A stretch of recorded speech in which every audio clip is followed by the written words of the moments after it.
Welcome back sa ating mga balitang basketball. Isang karangalan ang mairetiro ang iyong jersey number sa isang team.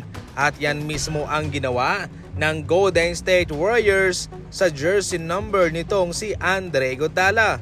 Way back 2013, itong si Andre Iguodala ang kauna-unahang star player na gustong pumunta sa Golden State Warriors despite na hindi naman sa ganun kalakas dati. Pero nakitaan ni Andre Iguodala ng potensyal ang Golden State Warriors na magdomina, na mag-compete for championship sa mga susunod na mga taon. Malaki nga ho ang pasasalamat ni Stephen Curry kung saan nandyan si Andre Iguodala na tumulong sa kanila, kung saan sa mga puntong iyon ay kanilang inaalam pa kung ano ang kanilang gagawin. Kahit na isang star player mga idol, tinanggihan mismo ni Andre Iguodala ang kanyang malaking kontrata sa loob ng 5 taon sa Denver Nuggets para pumunta lang sa Golden State Warriors. At alam natin mga idol na kung ikaw ay isang solidong Golden State Warrior fan at OG ka sa NBA, alam mo kung ano ang naging impact nitong si Andre Iguodala sa kanila. Ayon kay Andre Iguodala, nakitaan niya ng potensyal ang Golden State Warriors at nais niyang mapabilang dito.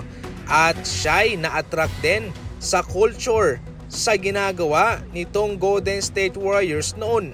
At siya'y namanghanga rin daw sa mga nagagawa nitong sina Stephen Curry, Klay Thompson and Draymond Green. Pagkatapos noon, tinulungan niya mga idol ang Golden State Warriors na magkampiyon noong 2015. Samantalang bago yon, sa taong 2013-2014 ay napabilang pa siya sa All-NBA Defensive First Team. Kahit na malaking star player itong si Andre Iguodala mga idol, kanyang sinakripisyo ang kanyang ego, ang kanyang pride para tulungan lang noon ang Golden State Warriors.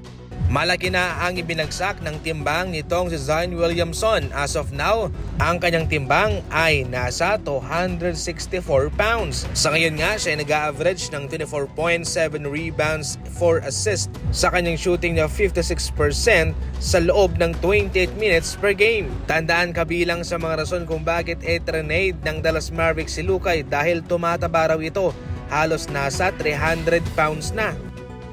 Sa ating huling balita, aaray itong Memphis Grizzlies dahil sa ngayon pagkatapos na ma-injured si Wembanyama, paborito na nga hong manalo si Jaren Jackson Jr.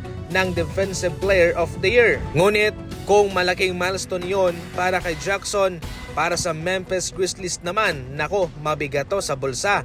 Kung saan ipagpalagay natin na kung masusungkit niya ang award na yon bilang Defensive Player of the Year, papako sa 345 million ang ibabayad sa kanya ng Memphis Grizzlies sa kanyang susunod na kontrata. Nako po, para sa inyo mga idol, ano ang komento ninyo patungkol dyan? I-comment lang sa comment section.